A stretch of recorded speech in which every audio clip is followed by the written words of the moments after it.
చేరి వచ్చిన మీ అందరికీ ప్రభుపేట మరొకసారి శుభములు తెలియజేస్తూ అందరూ నిశ్శబ్దంగా ఉండి దేవుని వాక్యాన్ని పట్ల అవగాహన పెంచుకుంటూ దేవుని మాటలను సత్యాన్ని సత్యంగా ఉన్నవి ఉన్నట్లుగా గ్రహించాలని ప్రభుపేట మిమ్మల్ని కోరుతున్నాం ప్రియులరా. ఈరోజు మనం మాట్లాడబోతున్న అంశం ఏమిటంటే ప్రియులరా, ఆదాము దేవుళ్ళలో దేవుడయ్యాడా అనే అంశంపై. మరొకసారి అంశము, ఆదాము గారు దేవుళ్ళలో దేవుడయ్యాడా అని ఎందుకు చెప్పవలసిన వచ్చిందంటే, ఇప్పుడు మనకున్న తరములో లేక మనకున్న ఒక సోషల్ మీడియాలో ఇది చాలా వైరల్గా మారుతుంది. ఆదాము కూడా దేవుడంట, ఆదాము కూడా దేవుళ్ళో ఒకనివంట వాడయ్యాడంట, ఆదాము కూడా దేవునితో సమానంగా ఉన్నాడంట, ఆదాము కూడా దేవునిలోకి చేర్చబడ్డాడంట, లేక దేవుని వంటి వాడయ్యాడంట అని ఒక బోధ, ఒక తెగవారు చెప్పడం జరిగింది పిల్లలు. మనం ఒకసారి గ్రంథములు పరిశీలిద్దాం. ఎవరో చెప్పిన మాటలు విమర్శన చేయకుండా, ఎవరో చెప్పిన మాటలు మన హృదయాలు ఉంచకుండా, ఎవరి మీద ద్వేషము కక్షణ లేకుండా బైబిల్ నందు విశ్వసిస్తున్న మనము, యేసుక్రీస్తునే మనం ప్రాణంగా ప్రేమిస్తున్న మనము, వాక్యానికి మన హృదయంలో ఎక్కువ స్థానం ఇస్తూ వాక్యాన్ని మాత్రం గౌరవించి ఏ వ్యక్తితో కూడా మన విభేదాలు పెట్టకుండా, ఏ వ్యక్తిని కూడా మనం విమర్శించకుండా వాక్యాన్ని మాత్రమే ఆలోచన చేద్దాం. ఇప్పుడు దేవుళ్ళలో దేవుడు అయ్యాడు అనడానికి చెప్పిన ఒక వచనం ఏంటంటే, ఆది కాండము 3వ అధ్యాయము 22వ వచనం ఒకసారి చదువుదాం ప్రియులరా. అప్పుడు దేవుడైన యెహోవా, ఇదిగో మంచి చెడ్డలను ఎరుగునట్లు ఆదాము మనలో ఒకని వంటి వాడాయను అని దేవుడే స్వయంగా చెబుతున్న మాట. స్వయంగా దేవుడు ఏం చెప్తున్నాడంటే, ఆదాము మంచి చెడ్డలను తెలుసుకునే స్వభావంలో ఉన్నాడు, లేక మంచి చెడ్డలను తెలుసుకుని మనలో ఒకని వంటి వాడయ్యాడు అని చెప్తున్నారు. మనలో ఒకని వంటి వాడయ్యాడని తండ్రి అయిన దేవుడు ఎవరితో మాట్లాడుతున్నాడంటే, అక్కడ తండ్రి అయిన దేవుడు, ప్రభు అయిన యేసుక్రీస్తు వారు, పరిశుద్ధ ముగ్గురు వ్యక్తులుగా కనపడుతున్న దేవుడు మాట్లాడుతూ ఆదాము మనలో ఒక్కని వంటి వాడాయను అని అంటున్నాడు. ఉంది కదండి లేఖనంలో, దేవుడే స్వయానంగా అంటున్నాడు. ఏంటి? ఆదాము కూడా మనలో ఒకని వంటాడు. మనలో అంటే దేవునిలో ఒకని వంటి వాడయ్యాడు అని దేవుడే చెప్తున్నాడు కదా అని అంటే, ఒకసారి ఆలోచన చేద్దాం. ఆదాము గారు దేవునిలో ఒకని వంటి వాడయ్యాడా? మనం ఒకసారి చేద్దాం. ఒకసారి లేఖనాల పరిశీలన చేసే ప్రయత్నం చేద్దాం. ఆదాము గారు ఎలా చేయబడ్డాడు? మొదటిగా మనుషులను దేవుడు ఎలా నిర్మించాడు, తయారు చేశాడు, లేక సృష్టించాడు అని మనం ఒకసారి లేఖనం వైపు మనం కనులెచ్చి చూద్దాం పిల్లరా. ఆది కాండము 1వ అధ్యాయము 26-27 వచనాలు చదువుదాం. ఆది కాండము 1వ అధ్యాయం 26-27 వచనాలు. దేవుడు మన స్వరూపమందు మన పోలిక చొప్పున నరులను చేయుదుము, వారు సముద్రపు చేపలను, ఆకాశ పక్షులను, పశువులను, సమస్త భూమిని, భూమి మీద నా ప్రాకు ప్రతి జంతువులను ఏలుదురుగా కనియు పలికెను. నెక్స్ట్, దేవుడు తన స్వరూపమందు నరును సృజించెను, దేవుని స్వరూపమందు వారిని సృజించెను, స్త్రీగాను పురుషునిగాను వారిని సృజించెను అన్నమాట. దేవుడు మొట్టమొదటి మానవుడైన ఆదాము గారిని ఎలా సృజించాడు అని అంటే, దేవుని స్వరూపము, దేవుని పోలిక. ఎగ్జాక్ట్గా మనకు అర్థమయ్యే భాష చెప్తానంటే, ఇంగ్లీష్ బైబిల్ ఏమంటే దేవుని ఇమేజ్ ఫోటో లైక్నెస్ అంటే ఆయన వ్యక్తిత్వం లేక ఆయన స్వరూపం, ఆయన తత్వం ఎవరిలో పెట్టారంట? ఆదాము గారిలో పెట్టారంట. ఆదాము గారిని దేవుని స్వరూపమందు దేవుని పోలికగా చేసిన తర్వాత స్త్రీని నిర్మించాడు. స్త్రీని ఎలా నిర్మించాడు అంటే, ఆదాము గారి పక్కటి ఎలుమును తీసి స్త్రీగానే నిర్మించాడు. ఇప్పుడు అవ్వగారు కూడా ఎవరి స్వరూపంలో మార్చబడ్డారు, లేక ఎవరి స్వరూపంలో నిర్మింపబడ్డారు? ఆదాము గారి స్వరూపంలో. ఆదాము గారు ఎవరి స్వరూపంలో నిర్మింపబడ్డాడు, లేక ఆదాము గారు ఎవరు స్వరూపంలో సృష్టింపబడ్డాడు? దేవుని స్వరూపమందు దేవుని పోలిక చొప్పున. రైటా? ఇప్పుడు దేవుని స్వరూపంలోన దేవుని పోలిక ఉన్న ఈ ఇద్దరిని ఒక స్థలంలో నిర్మించి వారు చూస్తుండగానే వారి కన్నుల ఎదుటనే ఏదైనా వనమును లేక ఏదైనా తోటను సృష్టించాడు. అర్థమవుతుంది ప్రియులారా? ఆదాముకు మునుపు ఏదైనా తోట లేదు. ఆదామును నిర్మించిన తర్వాత ఆదాము గారి కళ్ళు ముందనే ఏదైనా తోటను నిర్మించి ఆదాము గారిని తాను చేసిన మనుషులను ఎక్కడికి పంపించాడంట? 2వ అధ్యాయంలోకి వెళ్దాం ప్రియులారా. ఆదికాండము 2వ అధ్యాయము 7వ వచనం నుంచి లేక 8 నుంచి చదువుకుందాం డైరెక్టర్గా. 8 నుంచి. దేవుడైన యెహోవా తూర్పున, ఎవరి తూర్పున? ఆదాము గారికి తూర్పున. ఆదాము గారు ఎక్కడ నిలబడ్డాడో అక్కడ తూర్పున, అంటే ఇక్కడ వైపు. ఆదాము గారికి తూర్పున ఏదోనులో ఒక తోటను వేసి తాను నిర్మించిన నరుని దానిలో ఉంచెను. ఎక్కడ? ఏదోనులో ఒక తోటను నిర్మించాడు. అందులో ఎవరిని పెట్టారు? తాను నిర్మించిన మనిషిని పెట్టాడు. రైటా? పెట్టి ఏం చేశాడు? ఆ మనిషికి కొన్ని బాధ్యతలు అప్పగిస్తాడు. ఏమని? మరియు దేవుడైన యెహోవా చూపునకు రమ్యమైనదియు ఆహారమునకు మంచిదైననైనా ప్రతి వృక్షము ఆ తోట మధ్యను జీవ వృక్షమును మంచి చెడ్డలు తెలివినిచ్చు వృక్షమును నేల నుండి మనిపించాడు. ఒకసారి గమనించండి ప్రియులారా. ఆదాము గారు చేస్తుండగానే ఏదైనా వనములో వనం వేశాడు, తోట వేశాడు. ఆ తోటలో ఆదాము గారు చూస్తుండగానే కన్నులకు రమ్యమైనవిగా, కన్నులకు అందమైనవిగా మొలకలిచ్చు వృక్షములు ఆహారం అవడానికి, ఆదాము గారికి ఆహారం అవడానికి తన కళ్ళ ముందే నేల నుంచి మొలిపించాడు. కన్నులకి రమ్యమైనదిగా మొలిపించి నెక్స్ట్ ఏం చేశాడు చూద్దాం. మరియు ఎక్కడి నుంచి చదువుతారు సార్? 10 వచ్చింది. మరియు ఆ తోటను తడుపుటకు ఏదోన్లో ఒక నది బయలుదేరి అక్కడ నుండి చీలిపోయి 4 శాఖలైన. ఏదైనా వనములో ఒక సముద్రాన్ని లేక ఒక నీరును, ఒక నదిని దేవుడు పంపించి ఆ నది 4 వైపులో ప్రవహించడానికి దేవుడు అనుమతించాడు. ఆ ఏదైనా వనములో నీళ్లు ప్రవహించడానికి గల కారణం ఏంటంటే, ఏదైనా వనములో ఏం కావాలంట? తడుపుటకు. ఏదైనా వనంలో చాలా చెట్లు వేస్తాడు, పండ్లు ఇచ్చు ఆహారం ఇచ్చే ప్రతి వృక్ష ఫలం అక్కడ ఉంది, జీవవృక్ష ఫలం కూడా అక్కడ ఉంది. ఆ జీవవృక్ష ఫలాలు ఇచ్చే ఆ చెట్లకి నీళ్లు కావడానికి ఏదైనా వనంలోంచి ఒక నదిని పిలిస్తే ఆ నది 4 ఛాయలుగా 4 భాగాలుగా అయిపోయిందంట. ఆ 4 ఛాయలు అంటే కింద చదువుతూ ఉంటుంది, మనకి అది అవసరం లేదు కనుక డైరెక్ట్గా 15వ వచనం చెల్దాం. మరియు దేవుడైన యెహోవా నరుని తీసుకొని ఏదైనా తోటను సేద్యపరచుటకు దాని కాయుటకు, ఏదైనా తోటను సేద్యపరచుటకు దాని కాయుటకు దానిలో ఉంచెను.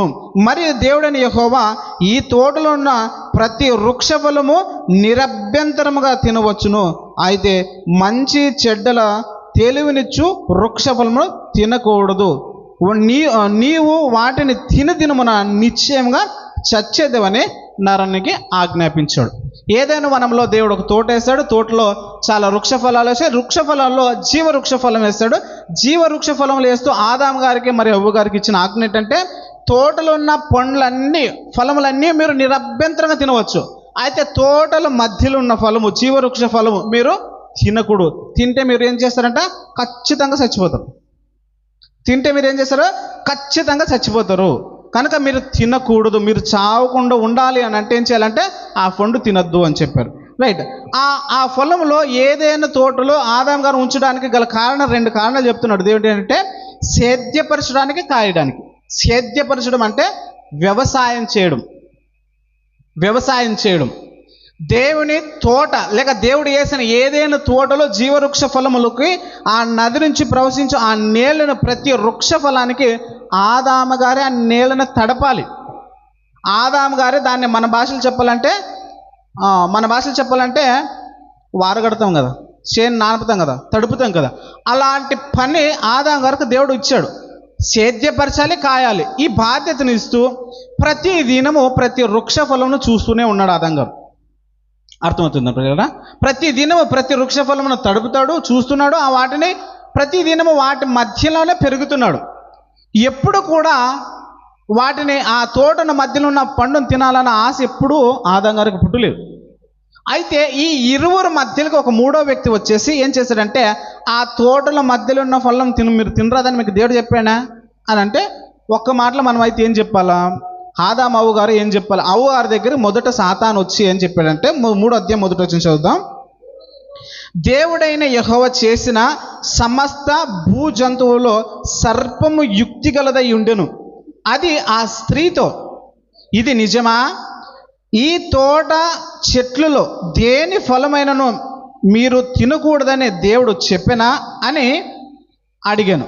అందుకు ఏమని అడుగుతున్నాడు? ఈ సర్పము లేక సర్పము రూపంలో వచ్చిన సాతాను ఏం చేశాడంటే, మీకు ఏదైనా ఈ తోటలో ఒక పండును తినకూడదని దేవుడు అని మీకు ఏమైనా ఆజ్ఞని చెప్పాడంటే ఏం చెప్పాలి? అవును అని చెప్పాలి. అవునా లేదా? అవును తినద్దు అని చెప్పాడు. ఒక్క ముక్క కొట్టేయాల్సిందే మాట. ఏం చేసి ఈమె ఏం చేశాడంటే దాన్ని వివరించడానికి ప్రయత్నం చేస్తుంది. ఎవరు? అవ్వమ్మ గారు. ఏమని చెప్తున్నారు చూద్దాం. అందుకు ఆ స్త్రీ, ఈ తోట చెట్ల ఫలమును మేము తినవచ్చును, అయితే తోట మధ్యనున్న చెట్టు ఫలమును గురించి దేవుడు మీరు చావకుండునట్లు వాటిని తినకూడదని, వాటిని ముట్టకూడదని చెప్పినని సర్పంతో చెప్పాడు. రైటా? ఇప్పుడు ఏం చేస్తారంటే ఆదాం అవ్వ గారికి సాతాను వచ్చి ఏం చెప్తారంటే, మీకు ఏదైనా పండు తినవద్దని దేవుడు చెప్పాడా అంటే చెప్పాడు. తోట మధ్యన ఉన్న ఆ పండును తినవద్దని దేవుడు మాకు చెప్పాడు అని అంటే, సరే అప్పుడు ఏం చెప్పాలి? సర్పం ఏమంటదంట చూద్దాం. అందుకు సర్పము, మీరు చావనే చావరు. ఒక మాట. దేవుడు ఏం చెప్పాడు? తింటే మీరు చచ్చిపోతారు అన్నాడు. సాతాను ఏం చెప్తున్నాడు?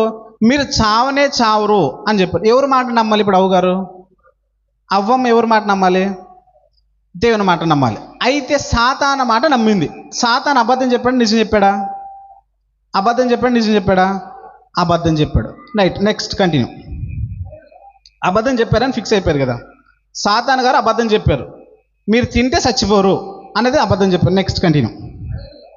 ఎలా అనగా, మీరు వాటిని తినమున మీరు కన్నులు తెరవబడి మీరు మంచి చెడ్డలను ఎరిగి దేవతల వలె ఉందరు. దేవతల వలె అనేది తెలుగు బైబిల్ ఉంది, కానీ కన్నడ బైబిల్ చూస్తే దేవరు లేక దేవుళ్ళుగా ఉంటారు. మీరు ఎలా ఉంటారంట? ఆ తోట మధ్యలో ఉన్న పండు తింటే మీరు దేవుళ్ళు అవుతారు అనే అబద్ధము ఎవరు చెప్పారు? సాతాను గారు చెప్పారు. రైటా? అబద్ధం చెప్పిన తర్వాత అప్పుడు మళ్ళీ ఏం చేశారంటే అవ్వమ్మ గారు ఆ తోటల మధ్యలో ఉన్న పండును చూసి అప్పుడు ఏమైందంటే చూద్దాం. నెక్స్ట్, స్త్రీ ఆ వృక్షమును ఆహారకు మంచిదనియు కన్నులకు అందమైన వివేచమిచ్చు రమ్యమైనదిగా నది ఉండుటట్టు చూచినప్పుడు ఆమె దాని ఫలములోని కొన్ని తీసుకొని తిని తనతో పాటు తన భర్తకు ఇచ్చెను. ఇక్కడ ఒక మాట ప్రియులరా, ఆదాము అవ్వగారుల కళ్ళు మునిపే రమ్యమైన చెట్లు దేవుడు భూమిలో నుండి ఉత్పత్తి లేక దేవుడు భూమి నుండి మొలకెత్తులాగన వాళ్ళ కళ్ళ ముందే చేశాడు కదా. ఇంతకు మునిపే చూసాం కదా. ఎక్కడ చూసాం? 2వ అధ్యాయం 16వ వచనంలో ప్రతిదీ వాళ్ళ కళ్ళ ముందనే రమ్యమైన దానిగా ప్రతి ఫలము వాళ్ళ కళ్ళ ముందు రమ్యమైనగా చూస్తుంటే, ఇప్పుడు వీళ్ళకి ఆ పండు ఎలా స్పెషల్గా కనపడుతుందంటే మళ్ళీ రమ్యమైనగా. ఇంతవరకు కనపడలేదా? ఇంతవరకు ఆ పండును చూడలేదా వీళ్ళు? ఇంతవరకు ఆ పండు దగ్గరికి వెళ్ళలేదా అని అంటే వెళ్ళారు. ఎందుకు అని అంటే అదే తోటలో ఉన్నారు. ఆ తోటను ఏం చేస్తారు? సేద్యపరుస్తున్నారు, నీళ్లు పెడుతున్నారు, కాపు కాస్తున్నారు, వ్యవసాయం చేస్తున్నారు. అయినప్పటికీ సాతాను మాట వినేసరికి ఏం చేస్తారంటే, సాతాను చెప్పింది నిజమేమో, దేవుడు మాకు అబద్ధం చెప్పాడమని దేవుణ్ణి అబద్ధకునిగా చేశారు. ఎవరు? అవ్వమ్మ గారు. దేవుడు మాకు అబద్ధం చెప్పాడా, ఈ పండు తింటే మనం దేవుళ్ళు అవుతామా అని వాళ్ళకి ఆశ పుట్టింది. ఆశ పుట్టిన తర్వాత ఏమైంది? తిన్నారు. తింటే ఇప్పుడు ఏమైంది పిల్లరా? తింటే ఏమైంది అని అంటే, దేవుని స్వరూపమందు దేవుని పోలికగా చేసిన ఈరు ఆదాము అవ్వగారు దేవుని స్వరూపమందు దేవుని పోలిక చేయబడిన ఈ నరులు ఏం చేయబడ్డారంటే తినదినమన నిశ్చయంగా చచ్చారు. అర్థమైందో లేదో పిల్లరా? దేవుని స్వరూపమందు దేవుని పోలికగా చేయబడిన ఈ నరులు నిజంగా అంటే చచ్చిపోయారు. భౌతికమైన మరణానికి నాంది పలికారు. భౌతికమైన నాంది పలుకుతూ ఆధ్యాత్మికంగా ఆ క్షణమే చచ్చిపోయారు. భౌతికమైన మరణానికి నాంది పలికారు. ఎలా నాంది పలికారంటే దేవుని స్వరూపమందు దేవుని పోలికగా మార్చబడిన లేక దేవుని స్వరూపంగా నిర్మింపబడిన ఈ మనుషులు తినిన వెంటనే ఏమైపోయారంట, మేము బత్తెలుగా ఉన్నాము, మా వంటి పైన బట్టలు లేవని అరువు వచ్చిందంట. అని అంటే ఇక్కడ మనం అర్థం చేసుకోవాల విషయం ఏంటంటే దేవుని స్వరూపం దేవుని పోలికను పోగొట్టుకున్నారు. ఎవరు? ఆదాము అవ్వ గారు. దేవుని స్వరూపాన్ని దేవుని పోగొట్టుకుని మేము ఒట్టి బట్టలు లేకుండా ఉన్నామని సిగ్గొచ్చి ఏం చేశారంట, చెట్టు చోటన దాగుకుని దేవునికి భయపడ్డారు. అంతకు మునుపు దేవునితో అన్యోన్య సావాసం గలవారై దేవుని యందు నమ్మకం ఉంచి దేవుని యందు ప్రేమ ఉంచి ఉన్నారు. దాన్ని నేను కొంచెం ఒక సిమిలర్ పదాలుగా చేయడానికి ప్రయత్నిస్తున్న ప్రియులరా, ఇంతకు మునుపు ఆదాము అవ్వ గారికి ప్రతి చల్లపూటన దేవుడు వచ్చి మాట్లాడుతున్నాడా? దేవుడు వచ్చి మాట్లాడుతున్న నమ్మకం వాళ్ళకు ఉందా? దేవుని పట్ల వాళ్ళకి నమ్మకం ఉంది, దేవుని పట్ల వాళ్ళకి ప్రేమ ఉంది, దేవుని పట్ల వాళ్ళకి విధేయత ఉంది. ఇప్పుడు ఆ పండు తినిన వెంటనే ఏమైపోయిందంటే దేవుడు చూస్తాడేమని భయపడ్డారు. రైటా? దేవుడు చూస్తారనే భయము వచ్చిందంటే నమ్మకం అనే స్థాయిలో ఏమొచ్చింది? భయం వచ్చింది. రైటా? దేవుని పైన నమ్మకం ఉంచవలసిన ఆ వ్యక్తులు దేవుని పైన నమ్మకం ఉన్న ఆ స్థాయిలో ఏం వచ్చిందంటే అవిశ్వాసం వచ్చింది. దేవునికి భయపడ్డారు, నమ్మక విషయంలో అవిశ్వాసం వచ్చింది. దేవుణ్ణి ప్రేమించే స్థాయిలోకి ఏమొచ్చిందంటే భయం పుట్టింది. మమ్మల్ని చూస్తాడు దేవుడు, మిమ్మల్ని చూస్తాడనే దేవుణ్ణి ప్రేమించే స్థాయిలో భయం వచ్చింది. ధైర్యము దేవునితో ఎడబాటుగా దేవునితో ధైర్యంగా బ్రతుకుతున్న వీరి మధ్యలో ఏమొచ్చిందే? పిరికితనం వచ్చింది. ఏమనొచ్చింది? పిరికితనం. చెట్టు చాటునికి వెళ్ళి దాక్కొనడము వచ్చింది. తర్వాత ఏమొచ్చిందంటే పిరికితనం ప్రవేశించింది. దేవునికి ఇలాంటి ప్రేమ నమ్మకము విశ్వాసం నుంచి దూరమై దేవునికి ఎడబాటుగా మారిపోయారు. ఇప్పుడు దేవునికి ఎడబాటు ఈ ఎడబాటుగా మారిపోయిన ఈ ప్రజలు పాపం చేసిన తర్వాత, ఒకవేళ ఇప్పుడు మన సోషల్ మీడియాలో వింటున్న ఆ మాటే కూడా నిజమైతే, ఏది? ఆదాము కూడా దేవుళ్ళలో దేవుడయ్యాడనే మాటే కూడా నిజమైతే, ఇక్కడ కూడా మనలో ఒక్కరి వంటాడు అంటే దేవుళ్ళలో ఆదాము ఒక్కడైపోయాడా? Yes, one among us the gods. దేవుళ్ళలో ఒక్కడయ్యాడు ఆదాము. బైబిల్ స్పష్టంగా చెప్తుంది, ఇది దేవుడే ఒప్పుకున్న విషయం. అవునా కదా చెప్పండి? ఆదాము అంటే మనందరికీ మూల పురుషుడు. మనలో ఒకడయ్యాడు, మనలో ఒకడైపోయాడు. మనలో అంటే మనం దేవుళ్ళలో కలిసిపోయామా? ఎస్. అంటే 82 కీర్తన 1:6 చెప్పింది మనం దైవాలుగా మారాము అంటే ఎస్, మంచి చెడ్డలు ఎరిగిన తర్వాత we're one among the God's.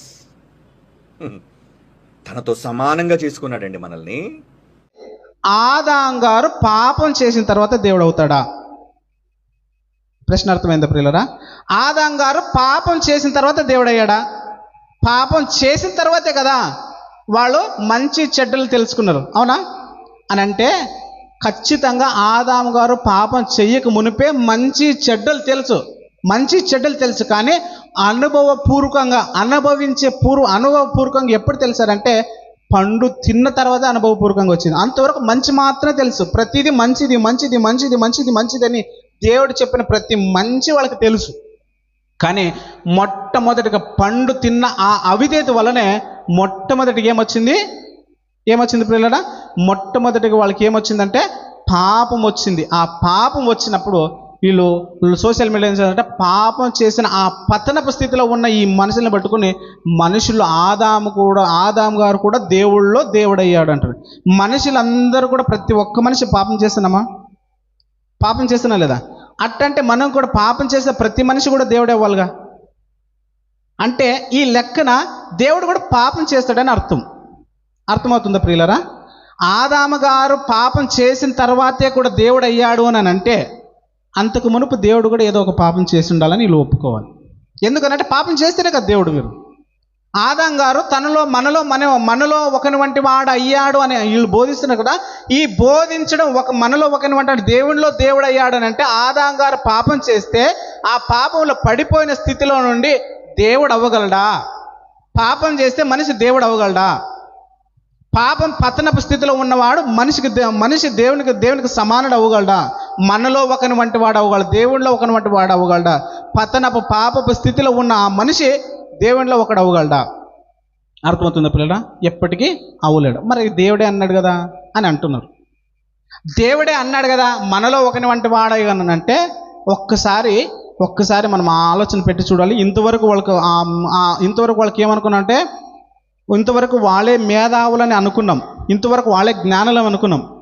ఇంతవరకు నాకు అనిపించింది ఏమంటే వాళ్ళ పట్ల ఆత్మ ప్రభావం లేదు అని అనుకున్నాం. ఇప్పుడు ఆత్మభావం పోయింది, అక్షరభావం పోయింది, మళ్ళీ ఇంకా వద్దులే ఇన్ని పోయాయి. ఎందుకు పోయాయి అని అంటే, అక్షరం అది ఏం చెప్తుందన్న మాట కూడా వాళ్ళకి వివరించడానికి సాధ్యం కావట్లేదు. ఎందుకు అదని దేవుడు అలా అన్నాడు, దేవుడు ఎందుకు అన్నాడు మనలో ఒకని వంటి వాడని చెప్పడానికి దానికి కారణం ఏంటనంటే, అది హాస్యాస్పదమైన భాష, వ్యంగ్యపు భాష. దేవుడు మనుషులలో వ్యంగ్యపు భాషలో మాట్లాడుతుండు. అబ్బా, ఆదాం గారు చచ్చిపోయాడు, ఆదాం గారు పండు తిన్నాడు, ఇప్పుడు నిజంగా అంటే సాతాను మాట ఇన్నందుకు మనలో ఒకని వంటి వాడే కదా, ఇది నిజం కదా అని ఆశ్చర్యపడతాం కదా కొన్నిసార్లు మనం కూడా. ఈ గొప్ప ఎంత గొప్ప పని చేశాడంటే ఆయన నిజంగా గొప్ప పని చేశాడని అర్థమా? మంచి మాటతో చెడ్డ చేయడం, అర్థమవుతుందా లేదా? మంచి మాటతో హాస్యాస్పదంగా, దేవుడు హాస్యాస్పదంగా చేస్తాడు చేయడా? చూద్దాం కొన్ని మాటలు. దేవుడు హాస్యాస్పదంగా లేక దేవుడు వెటకారంగా మాట్లాడగలడా అనే దానికి కొన్ని రెఫరెన్స్లు మీకు చూపిస్తాం లేదా. సామెతల గ్రంథం మొదటి అధ్యాయం మొదటి వచనం, సామెతల గ్రంథం మొదటి అధ్యాయము 22 నుంచి చదువుకుంటే వస్తుంది. డైరెక్టర్ మనం 26, 27 నుంచి చదువుకుందాం. ఎవరైనా దాని సందర్భం మొత్తం అర్థం కావాలంటే 22 నుంచి 27 వరకు చదివితే అర్థమవుతుంది ప్రియులరా. మన డైరెక్టర్ 26, 27 వచనాలు చూద్దాం. కాబట్టి మీకు అపాయం కలిగినప్పుడు నేను నవ్వేదని అంటున్నాడు దేవుడు. మనకు అపాయం కలిగితే దేవుడు నవ్వుతాడా? ఎందుకు నవ్వుతాడనంటే, అంతకు పైన ఏమన్నదంటే, జ్ఞానం లేని వారారా మీరు ఎన్నాళ్ళు జ్ఞానం లేని వారుగా బతుకుతున్నారు, నేనేంటో తెలుసుకోండి, నా మాటలేంటో తెలుసుకోండి, నాకు విధేయతగా బతకండి అని దేవుడు అక్కడ చెప్తుంటూ కూడా ఆ మాటలు లెక్క చేయకుండా బ్రతుకుతున్న మనుషులను బట్టి దేవుడు ఏమన్నాడంటే, మీరు చదువుదాం. కాబట్టి మీకు అపాయం కలిగినప్పుడు నేను నవ్వేదను, మీకు భయం వచ్చినప్పుడు నేను అపహాస్యము చేసేదను. భయము మీ మీద తుఫాను వల్ల వచ్చినప్పుడు, సులిగాలి వచ్చినట్లు మీకు అపాయము కలుగునప్పుడు, మీ కష్టము దుఃఖము ప్రాప్తించినప్పుడు నేను అపహాసించేదను, అపహాస్యము చేసేదను అని అంటున్నాడు. దేవుడు మనిషిని వ్యంగ్యంగా మాట్లాడగలంటే మాట్లాడుతాడు. ఎప్పుడు మాట్లాడతాడంటే, దేవుని చిత్తానికి లోబడకుండా దేవునికి వ్యతిరేకంగా బ్రతుకుతున్నప్పుడు మంచి మాటలను కూడా చెడ్డ చేయడం, లేక వ్యంగ్యపు మాటలాడడం, లేక వ్యంగ్యంగా దేవుడు పలకరించడము దేవునికి ఉండే ఒక లక్షణం ప్రేరణ. నేను మళ్ళీ ఇంకా కొన్ని విషయాలు చూద్దాం. కీర్తన గ్రంథం 2వ అధ్యాయం, కీర్తన గ్రంథం 2వ అధ్యాయము 3-4 వచనాలు చదువుకుందాం. భూరాజులు యెహోవాకును ఆయన అభిషక్తునికి విరోధంగా నిలబడి ఉన్నారు, ఏలికలు ఏకీభవించి ఆలోచన చేస్తున్నారు, ఆకాశమందు ఉన్నవాడు నవ్వుచున్నాడు అంటే ఏంటి? ఎగతాళిగా. మీరు నాకు విరుద్ధంగా రాని నవ్వుతాం కదా. ఒక చిన్నోడు వచ్చి నేను కొడతాను చూడు, తొంతాను చూడు అని అంటాడు. అన్నప్పుడు మనకు నవ్వు వస్తుందా, ఏడుపు వస్తుందా? నిజంగా తొంతాడే మన భయం వస్తుందా? అవునా లేదా? చిన్న పిల్లోడు 5 సంవత్సరాలు వచ్చి నన్ను తొంతాను చూడే అన్నాడు అనుకోండి, లేక నేను చంపేస్తాను చూడే అని అనుకోండి, నన్ను చూసి నవ్వాలా, ఏడవల్లా, లేక భయపడాలా? నవ్వు వస్తుంది. ఆ నవ్వుల అర్థం ఏంటి? నీవు నన్ను ఏం చేయలేవురా అని. నానెంత నీవెంత, నీవు నన్ను ఏం దేవునికి కూడా భూరాజులందరూ ఏకంగా ఉండి ఏం చేస్తున్నాడంట, ఆయనకును ఆయన అభిషక్తికి విరోధం ఉన్నప్పుడు దేవుడు ఆకాశం అందు ఉన్నవాడు నవ్వుచున్నాడు. నెక్స్ట్ కంటిన్యూ చూద్దాం. ప్రభు వారిని చూసి అపహాసించున్నాడు, ప్రభు వారిని చూసి వెటకారం చేస్తున్నాడు, ప్రభు వారిని చూసి అపహాసిస్తున్నాడు. నెక్స్ట్, దేవుడు ఆదాము గారిని అపహాసించాడు అనడానికి కొన్ని రెఫరెన్సులు చూపిస్తున్నాడు. ఏజ్కేల్ గ్రంథం కూడా చూస్తే, ఏజ్కేల్ గ్రంథము 22వ అధ్యాయం మొదటి 2 వచనాలు చూస్తే, అక్కడ ఒక గుంపు వారు అష్షూరులో అని అనుకుంటా, వారిని ఎవరితో పోలుస్తారంటే దానియేలు గారితో పోలుస్తాడు. దానియేలు గారితో పోలిస్తే ఏమంటున్నారంటే, మీరు దానియేలు కన్నా జ్ఞానవంతులు అని చెప్తున్నారు. నిజంగా అంటే వాళ్ళు దానియేలు గారి కన్నా జ్ఞానవంతులని కాదు, మంచి మాటతోనే వ్యతిరేక మాట పలకడం, మంచి మాటతోనే లేక పాజిటివ్ యాంగిల్లో నెగిటివ్ చూపించడము దేవుడు చేస్తున్నాడు. కాబట్టి ఇక్కడ చెప్పబడిన నిజంగా మనలో ఒకని వంట వాడయ్యాడు అన్న మాట వ్యంగ్యపు భాష తప్ప నిజంగా వాస్తవమైన మాట కాదు. మనుషులు ఎప్పుడు కూడా దేవుళ్ళు కారు. మరి అంటే 82 కీర్తనలు ఉంది కదండి, మీరు సర్వోన్నతుల కుమారులు అనే దేవుళ్ళ మధ్య దేవుడు తీర్పు తీర్చుకుంటే ఆ సందర్భం ఈ సందర్భం సంబంధమే లేదు. ఆ సందర్భానికి సంబంధమే లేదు. అది వేరే దేవుని చిత్తం అయితే ఎప్పుడైనా మాట్లాడగలడానికి ప్రయత్నం చేద్దాం. ఇప్పుడు దీనివల్ల మనం నేర్చుకోవాల్సిన విషయం ఏమిటంటే, ఒకటి, వాళ్ళకి 2 ప్రశ్నలు వేస్తూ నేను మళ్ళీ మన దగ్గరికి వస్తున్నా. ఆదాము గారు పడిపోయిన స్థితిలో ఉన్నాడు. ఆదాము గారు పాపం చేసి దేవుని స్వరూపాన్ని, దేవుని పోలికను పోగొట్టుకున్న స్థితిలో ఉన్నాడు. దేవుని పోలికలో ఉన్న స్థితిలోనే దేవుడు ఏం చేశాడు? వారిని తోట నుండి గెంటి వేశాడు. గెట్ అవుట్ అన్నాడు. తోటలో నుండి వాళ్ళని బయటికి నెట్టేశాడు. బయటికి నెట్టేసి ఏం చేశాడు? నీకెప్పుడు ఇక్కడ రాకూడదని వాళ్ళ ఏదేని తోటలో ఏం చేశాడో కెరూబులు ఉంచాడు. రైటా? ఒకవేళ ఆదాము గారే దేవుడు అయితే దేవుడి నుంచి ఎందుకు ఎడబాటు వస్తుంది? దేవుడి నుంచి ఎందుకు దూరం అవ్వాల్సి వస్తుంది? ఒకవేళ ఆదాము గారే దేవుడైతే దేవుడు ఎందుకు ఆ ఏదేని తోటలో నుంచి గెంటేస్తాడు? దేవుడితో అయితే సమానం కదా, మరి ఎందుకు గెంటేస్తాడు? వాళ్ళే దానికి సమాధానం చెప్పాలి. ఇప్పుడు దీని విషయం వల్ల మనకు వచ్చే లాభం ఏమని మనం ఆలోచన చేస్తే, దీని విషయం మనకి అద్భుతమైన ఆత్మీయ సందేశం ఉంది ప్రియులరా. అది ఏమిటంటే, ఆదాము గారు కోల్పోయిన ఆ స్థితినే, ఆదాము గారు దేవుని స్వరూపమందు దేవుని పోలికగా చేయబడిన ఆ పోలికను ఆదాము గారు అవిధేయత వలన ఆ స్వరూపాన్ని, దేవుని పోలికను, దేవుని స్వరూపాన్ని పోగొట్టుకున్నాడు. ఆ పోగొట్టుకున్న వైభవాన్ని, ఆ పోగొట్టుకున్న నిర్మాణాన్ని మన రక్షకుడని యేసుక్రీస్తు ప్రభుల వారు మనలను నూతన సృష్టిగా మార్చడానికి యేసు ప్రభు లోకానికి వచ్చాడు ప్రియులారా. ఎందుకనంటే, ప్రతి ఒక్క మనిషి నుండి ప్రతి మనిషి చచ్చిపోతున్నాడు. ఒకని అవిధేయత వలన ప్రతి మనిషి చనిపోతున్నాడు. ఒకని పాపం వలన ప్రతి మనిషి చనిపోతున్నాడు. ఒకని నీతిమంతుని వల్ల ప్రతి మనిషి కూడా నీతిమంతుడుగా తీర్చబడాలి. అర్థమవుతుందో లేదు? ఆదాము గారు ఏదైనా వనంలో దేనినైతే పోగొట్టుకున్నాడో దానినే మరలా ఇవ్వడానికి మన ప్రభు రక్షకుడైన యేసుక్రీస్తు వారి లోకానికి వచ్చి, ఆదాము గారు చేసిన పాపం నుండి ఈ రోజు వరకు నేను చేసిన ప్రతి పాపము ప్రభు అయిన యేసుక్రీస్తు వారి మరణంలో కొట్టివేయబడుతుంది. ఆ కొట్టివేయబడిన తర్వాత ఎవరైనా క్రీస్తు నందు ఉన్నవారు ఏమవుతారంట? వాళ్ళు నూతన సృష్టిగా మార్చబడతారు.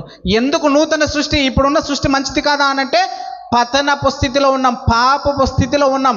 ఆదాము గారు చేసిన ప్రతి పాపం లేక ఆదాము గారు చేసిన అవిధేయత వలన ప్రతి మనిషికి ఏమొచ్చిందంట? రోమిలకు రాసిన పత్రికలో చూద్దాం పిల్లరా.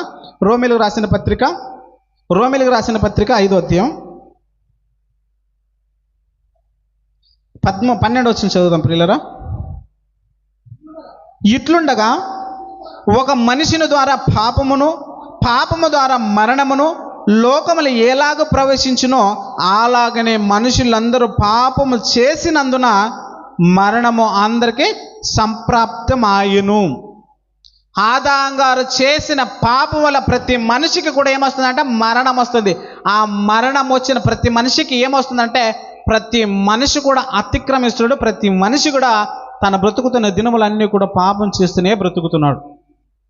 ఈ మనుషులు ఆదాము గారు చేసిన అవిధేయత వలన ప్రతి మనిషి బ్రతుకుతున్నాడంటే, అయితే మరి ఇప్పుడు ఏం చేయాలంటే, మొదటి ఆదామేమో పతనపు స్థితిలో ఉన్నాడు, మొదటి ఆదాము గారేమో పాపపు స్థితిలో నుండి ప్రతి మనిషిని కంటుంటే, రెండవ ఆదాము గారని యేసు ప్రభు వారు ఏం చేస్తారంటే, ప్రతి మనిషినే తనలో నుండి నీతిమంతులుగా మార్చుతున్నాడు. తనలో నుంచి రెండవ ఆదాము నుంచి ప్రతి మనిషి నూతన సృష్టి మారుస్తూ దేవుని పోలికగా, దేవుని స్వరూపంగా మార్చుతున్నాడు ప్రియులరా.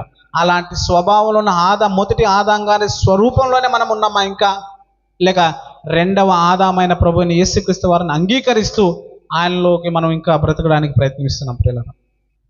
మొదటి ఆదాము గారు స్థితిలోనే మనం ఇంకాను ఉంటే, మనకు కూడా ఆదాము గారికి ఎలాగైతే ఏదైనా వనములో అంటే దేవునితో ఉన్న ఆ బాంధ్యవాన్ని ఎలాగైతే కోల్పోయాడో, మనము కూడా ఒక మాట, ఆదాము గారు ఏదైనా వనం నుంచి గెంటి వేయబడిన తర్వాత, ఆదాము గారు పాపం చేసిన తర్వాత ఇంకెప్పుడు కూడా ఆదాము గారు దేవునితో మాట్లాడడం సాధ్యపడలేదు ప్రియులారా. ఆదాము గారు మళ్ళీ ఇంకెప్పుడు దేవునికి కనబడలేదు. దేవుడు ఆదాము గారికి మళ్ళీ ఎప్పుడు కనపడలేదు. దేవునితో ఆదాము గారు మళ్ళీ ఇంకెప్పుడు మాట్లాడలేదు.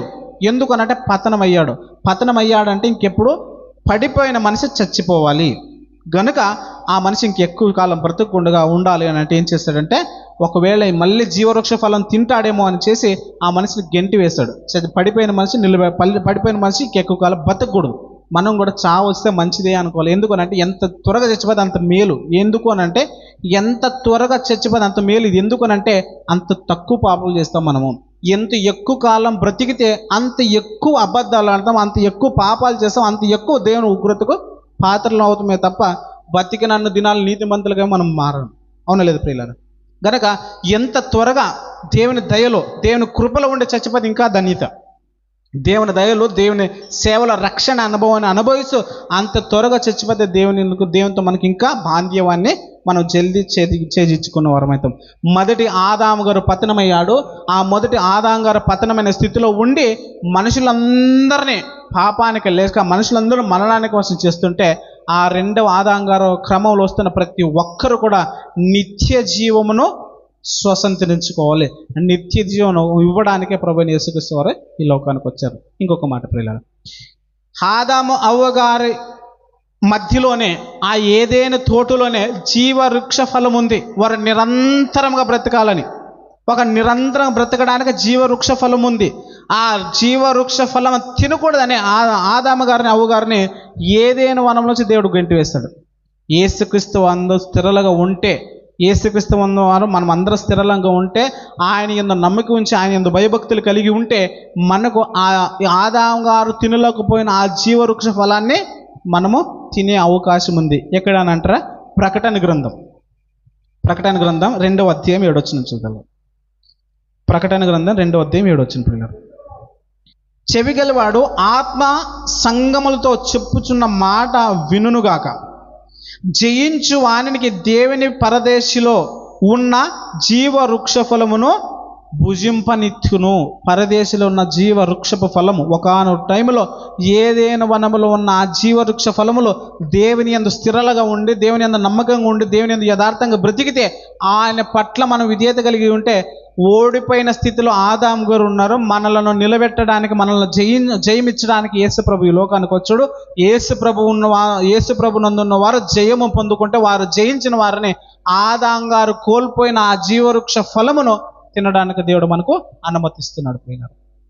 ఆ జీవవృక్ష ఫలాన్ని ఆదాము అవ్వగారు మొదటి మానవుడైన ఆదాము తినకుండా ఆజ్ఞ అతిక్రమించి కోల్పోయాడు. రెండవ ఆదాము క్రమంలో నూతన సృష్టిగా మార్చబడుతున్న మనమందరం కూడా అదే జీవవృక్ష ఫలమును తినడానికి దేవుడు అనుమతిస్తున్నాడు. కనుక దేవుని వలన మనము మెప్పు పొందువారంగా ఉండాలి. దేవుని కరుణ వలన మనం మెప్పు పొందువారంగా ఉండాలి. కానీ మనుషులు అతిక్రమణ నుంచి దేవునికి ఎల్లకాలం కూడా మనము దేవునికి ఎడబాటుగా ఉండకుండా, దేవుడు ఎలాగైతే ఆదాముని గెంటి వేశాడో మనం కూడా అలాంటి గెంటి వేయబడే స్థితిలో మనము ఉండకూడదు ప్రియులారా. ఎందుకనంటే ఆదాము గారు అవిధేయత వలన ఏం చేస్తాడంట? తన పాపం చేశాడని ఒప్పుకోలేదు ప్రియులారా. అవును దేవా, నీవు ఆజ్ఞ ఇచ్చావు, ఆజ్ఞ నేను అతిక్రమించాను ఒక్క మాట ఒప్పుకోలేదంట. ఒకసారి చూద్దాం. యోబు గ్రంథం 31వ అధ్యాయం. యోబు గ్రంథం 31వ అధ్యాయం 33 వచ్చింది అనుకుంటా. 31-33. ఆదాము చేసినట్లు నా ద్వేషమును దాచిపెట్టుకొని మహా సముఖమునకు భయపడు. అంటే ఆదాము గారు ఏం చేశాడంట? తన పాపం లేక తన ద్వేషములు ఏం చేసుకున్నాడంటే కప్పిపుచ్చుకున్నాడు. నేనైతే అలా చేయనని యోబు గారు అంటున్నాడు. మనం కూడా అలాంటి స్థితిలోనే ఉండాలి. యోబు గారు ఎలాగైతే స్టేట్మెంట్ ఇచ్చాడో, ఆదాము గారు చేసినట్లు పాపములు లేక ద్వేషములు నేను కప్పిపుచ్చుకోకుండా, దేవా నేను ఇన్ని పాపాలు చేశాను, నన్ను క్షమించు అనే దేవుని పాద సన్నిధులు ఒప్పుకొని విడిచిపెడితే ఏం చేస్తాడంట? దేవుని యందు కనికరం పొందుకుంటాడంట. ఆయన మనం పాపం చేస్తూ చర్చికి సంబంధమైన లేక సువార్త సంబంధమైన దానికి మనము ఆర్థిక సహాయం ఇచ్చినా, ఒక వ్యక్తిగా సహాయం వచ్చినా, ఏ విధంగా సహాయం చేసినా కూడా మనకు అది లాభకరంగా ఉండదు. దేవునికి అది ఇష్టంగా ఉండదు. ఎవరైతే దేవుని మాటలు సమీపం వచ్చి ఆలకించి ఆయన మాటలకు విధేయతగా బ్రతకడానికి ఆశపడతారో వారినే దేవుని దృష్టిలో గొప్పవాడు అవుతాడు. ప్రసంగి గ్రంథం 5వ అధ్యాయంలో ఉంటుంది ఒక మాట చూద్దాం. ప్రసంగి గ్రంథం 5వ అధ్యాయం. ప్రసంగి గ్రంథం 5వ అధ్యాయం మొదటి వచనం.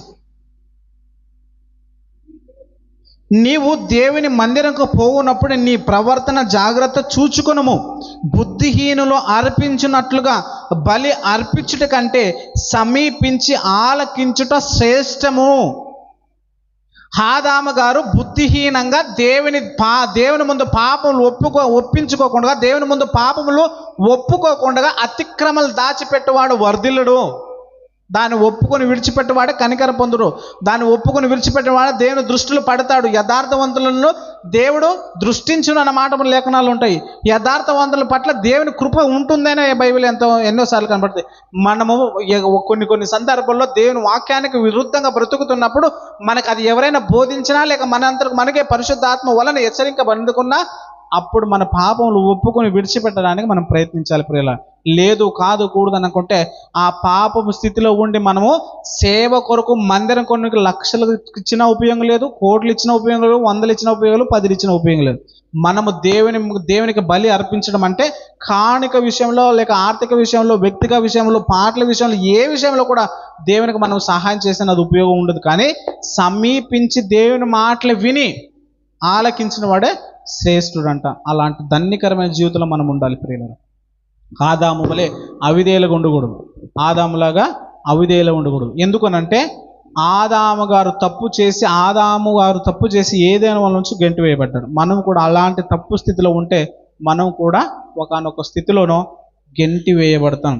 ప్రభువు అన్నవాడు పరలోక రాజ్యంలో ప్రవేశించడు. కానీ దేవుని మాటలు ఎవరైతే వింటారో, ఆయన మాటలకు ఎవరైతే ఆజ్ఞ ప్రకారంగా నడుచుకుంటారో వాళ్ళే పరలోకానికి వెళ్తాడు. కనుక ఒకానొక టైపు దేవుడు రెండవ రాకడ కొరకు లేక కొన్ని సందర్భాల్లో క్రీస్తుపూర్వం 70 కొరకు అని చెప్పు ఒక సందర్భం ఉంది. మత్తయి సువార్తలో ఏమనంటే, నా తండ్రి చేత ఆశీర్వదింపబడిన వారులారా మీ కొరకు సిద్ధపరిచిన లోకాన్ని స్వతంత్రించుకున్నాడని ఒక తెగవారు కంటే, రెండవ తెగవారిని చూసి ఏమంటాడంటే, మీరు ఎవరు నేను ఎరగను అని అనే స్థితిలో ఉన్నాడు. కనుక దేవుని వలన మెప్పు పొందే స్థితిలో ఉండాలి మనము. దేవుని వలన మనం మెప్పు పొందుతూ ఆదాము గారి అవిధేయత వలన శాపానికి గురవుతున్నాం.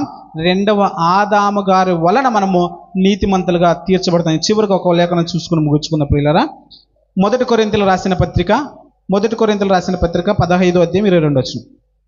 ఆదామునందు అందరూ ఎలాగ మృతి పొందుచున్నారో అలాగుననే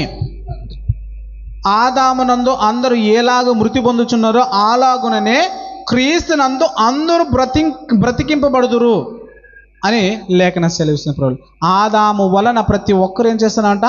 చచ్చిపోతున్నాం. ఆదాము నుంచి వచ్చిన ప్రతి మనిషి చచ్చిపోవాల్సినది తప్పుడు. అయితే క్రీస్తు యేసు విషయంలో, రెండవ ఆదాము విషయం నుంచి జన్మించిన వాడు నిత్యత్వంలోనికి వెళ్తాడు. అదే అధ్యాయం 45 వచ్చిన చదువుదాం పిల్లరా. 45 అదే అధ్యాయం 40. ఇందు విషయమే ఆదాము మొదటి మనుషుడు జీవించు ప్రాణి ఆయను అని రాయబడి ఉన్నది. కడపటి ఆదాము అంటే యేసు ప్రభు, కడపటి ఆదాము జీవింప చేయు ఆత్మ ఆయను. ఆదాము గారు జీవించు ప్రాణి అయ్యాడు. మొదటి ఆదాం గారి క్రమంలో వస్తున్న ప్రతి మనిషి జీవించే ప్రాణి. అయితే రెండవ క్రమం ఉంది. రెండవ కడపటి ఆదాము, చివరి ఆదాము, రెండవ ఆదాము క్రమంలో బ్రతుకుతున్న వారు లేక రెండవ ఆదాము క్రమంలో నూతన సృష్టిగా మార్చబడుతున్న వారందరూ ఏం చేయాలంట? జీవింప చేయు ఆత్మగా మార్చుతున్నారు. వీళ్ళకి ఎన్నటికీ సావు ఉండదు ప్రియులారా. ఎన్నటికీ వీళ్ళకి సావు ఉండదు. వీళ్ళు రెండవ మరణానికి కూడా పాల్పొందరు. వాళ్ళు కూడా మరణం పొందరు కదంటే వాళ్ళకి రెండవ మరణం ఉంది. యేసుక్రీస్తు ఉన్న వారందరికీ రెండవ మరణము లేదు. రెండవ మరణాన్ని మరణముతో పోల్చారు. కొన్ని సందర్భాల్లో రెండవ మరణాన్ని కూడా మరణం పోల్చారు, భౌతిక మరణాన్ని మరణంతో పోల్చారు, ఆధ్యాత్మిక మరణాన్ని కూడా మరణంతోనే పోల్చారు. అంటే ఆదాము గారి వలన ఆజ్ఞ అతిక్రమించడం వల్ల భౌతిక మరణానికి నాంది పలికింది. అంతకుముందు భౌతిక మరణం లేదు, నాంది పలికింది. అదే విషయంలో ఆధ్యాత్మికంగా ఆ రోజే చచ్చిపోయాడు. మనం కూడా ఆధ్యాత్మికంగా చనిపోకుండా ఆధ్యాత్మికంగా చిగురింప చేయాలి. ఒకరినొకరు పురికొల్పుకుంటూ దేవుని విషయంలో, దేవుని నమ్మకం విషయంలో, దేవుని ప్రేమ విషయంలో, దేవుని మాటలు సమీపించి ఆలకించే విషయంలో మనం ఎల్లప్పుడూ సిద్ధంగా ఉంటూ దేవుని మాటకు విధేయులుగా బ్రతకాలని ప్రభుపేట మిమ్మల్ని నన్ను అందరిని హెచ్చరిస్తూ, ఇంతవరకు ఓపికగా విన్న మీ అందరికీ ప్రభుపేట శుభములు వందనాలు తెలియజేస్తూ, అవకాశం ఇచ్చిన అయ్యగారికి, సంఘ పెద్దలకు, చేరువచ్చిన మీ అందరికీ క్రీస్తు పేరున శుభములు తెలియజేస్తూ నా మాటలు ముగిస్తున్నాను.